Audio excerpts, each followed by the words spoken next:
Avant de poursuivre l'écoute, prenez un instant pour respirer.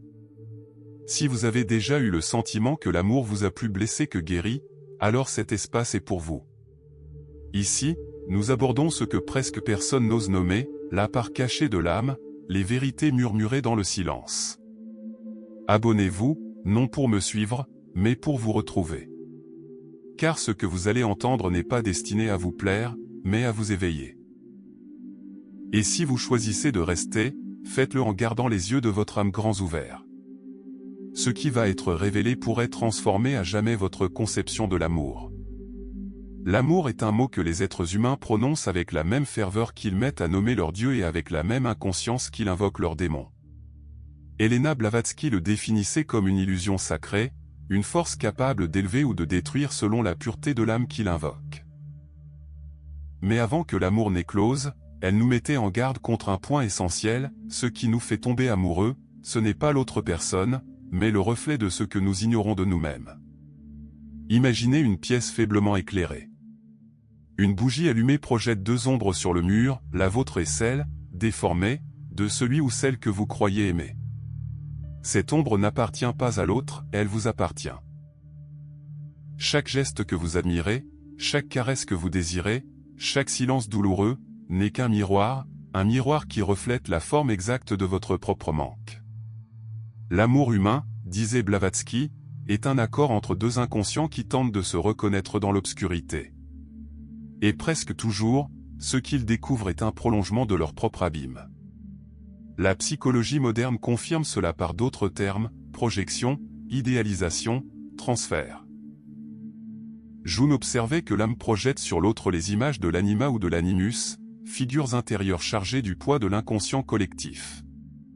C'est ainsi que naît l'illusion. Nous croyons voir chez l'autre ce qui a toujours sommeillé en nous.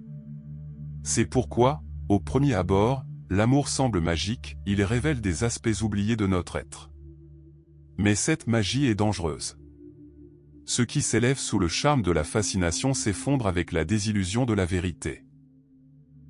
Une femme entre dans le cabinet d'un analyste. Ses yeux, gonflés par les larmes, ne parlent pas de chagrin, mais de désintégration. Elle dit que sans lui, elle ne peut plus respirer, que son corps tremble lorsqu'elle ne reçoit pas de nouvelles.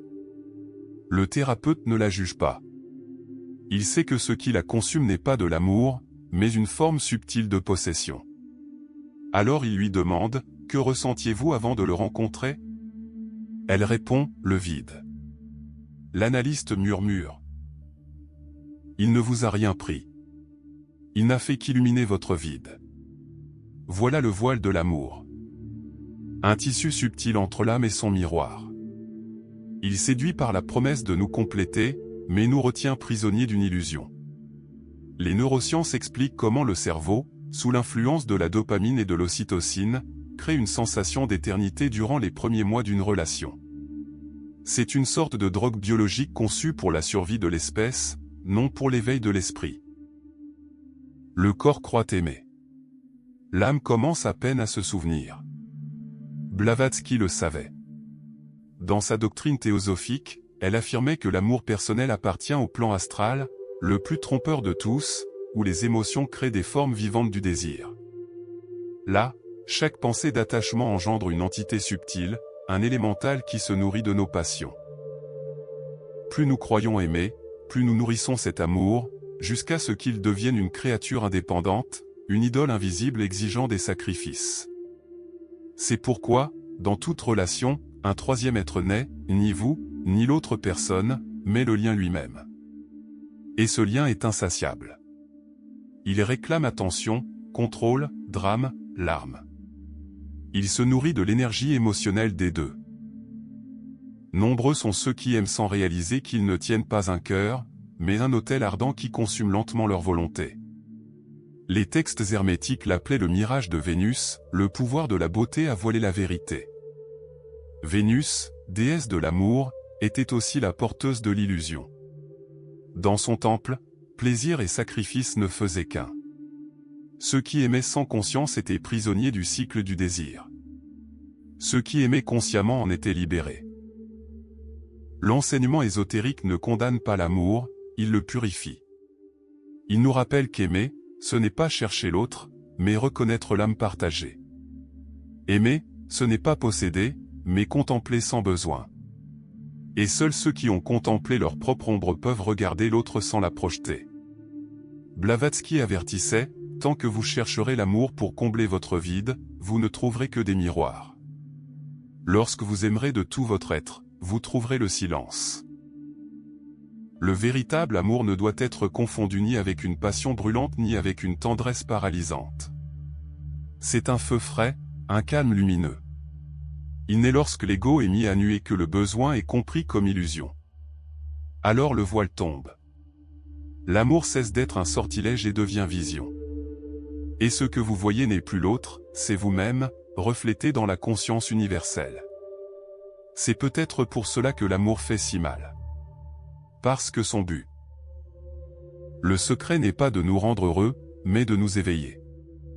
La douleur n'est pas une erreur de l'amour, elle est son langage le plus authentique. Chaque déception, chaque abandon, chaque trahison est une brèche par laquelle la lumière tente de pénétrer. Et ce n'est que lorsque l'âme, lasse de chercher à l'extérieur, se tourne vers l'intérieur que l'amour révèle son visage originel, celui de la connaissance. Le voile se déchire, et derrière lui, le cœur découvre ce que Blavatsky murmurait il y a plus d'un siècle, il n'y a pas d'amour en dehors de l'âme qui le contemple. Tout le reste n'est qu'ombre qui s'entrelace. Nul ne blesse par accident. Chaque regard qui nous fascine, chaque mot qui nous désarme, chaque abandon qui nous brise est un rendez-vous précis entre notre ombre et celle de l'autre. Hélène Blavatsky disait que l'humanité est un seul corps, et chaque relation une cellule qui reflète la santé ou la maladie de l'âme. Quand nous aimons, nous ne voyons pas l'autre, nous nous voyons nous-mêmes reflétés dans une surface vivante qui nous renvoie ce que nous refusons de reconnaître. Le miroir ne ment pas, mais il déforme. Notre façon de le regarder détermine ce que nous croyons voir. Et ainsi commencent les histoires que nous appelons destin. Le texte se poursuit sur le même ton, avec le même rythme et la même structure réflexive, avec de légères modifications d'ordre et de formulation, préservant pleinement le sens, la cadence narrative et le style original. Si vous souhaitez une autre version, encore plus courte, ou que vous préférez que je divise le texte en sections pour la narration, n'hésitez pas à me le faire savoir. Deux âmes se rencontrent, et au premier regard, quelque chose d'ancien s'éveille. Ce n'est pas l'amour. C'est la mémoire. Une résonance de schémas invisibles en quête d'achèvement. Un homme tombe amoureux d'une femme silencieuse, fragile, presque éthérée. Il dit l'aimer parce qu'elle l'apaise, parce qu'en sa présence, son esprit cesse de s'agiter. Mais cet amour ne jaillit pas d'elle, mais de l'écho de sa mère, de cette affection jamais suffisante. Elle, à son tour, l'aime parce qu'il la regarde comme personne ne l'a jamais fait. Inconsciemment, elle aime sa propre blessure reflétée dans ses yeux. Lorsque ces deux miroirs se font face, ils ne s'enlacent pas, ils se blessent mutuellement. Ils échangent des fragments, et l'amour, qui semblait lumière, se transforme en un laboratoire d'ombre.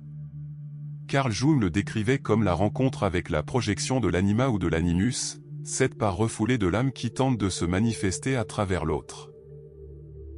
Tomber amoureux, disait-il, c'est l'instant où l'âme trouve un miroir si précis qu'elle prend le reflet pour la réalité. Ainsi naît la dépendance. Nous n'aimons pas l'autre personne, nous aimons l'état de plénitude que nous croyons avoir atteint. Mais tout miroir a un prix. Tôt ou tard, il se brise. Lorsque la phase d'idéalisation s'achève, le reflet se dissout.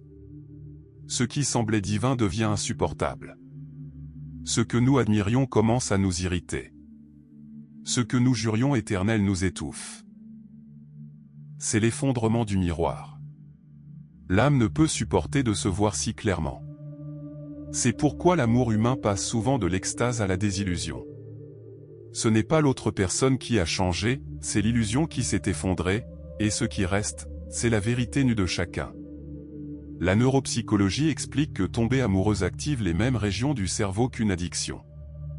La dopamine transforme chaque message et chaque caresse en une microdose de récompense. Lorsque le fantasme cède la place à la réalité, le cerveau entre en manque. La science confirme l'intuition de Blavatsky, l'amour projeté est une drogue spirituelle.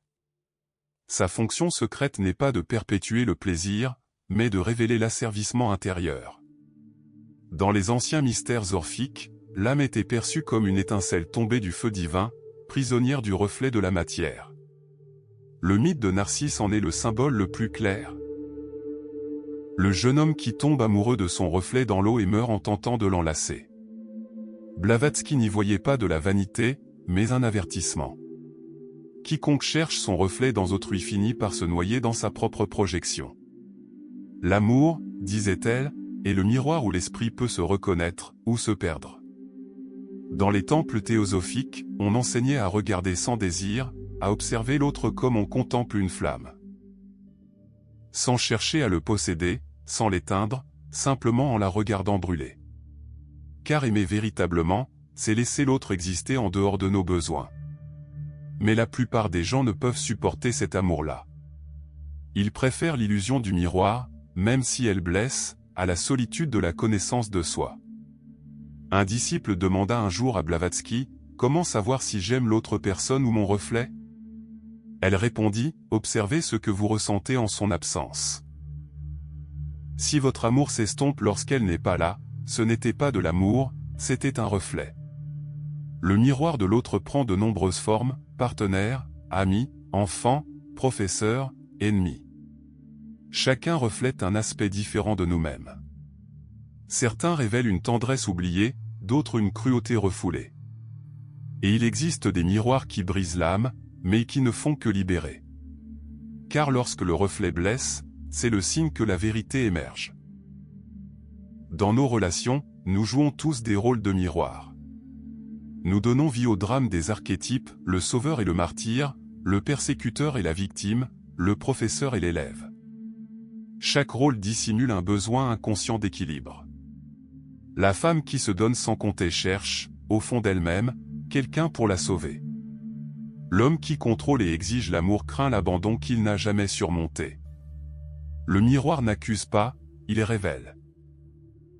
L'éveil commence lorsque nous cessons d'exiger de l'autre qu'il ne reflète que notre lumière. Aimer véritablement, c'est accepter que le miroir reflète aussi l'ombre, la fureur, la peur, la fragilité que nous dissimulons. Et si, lorsque cela arrive, nous ne brisons pas le miroir, un événement sacré se produit.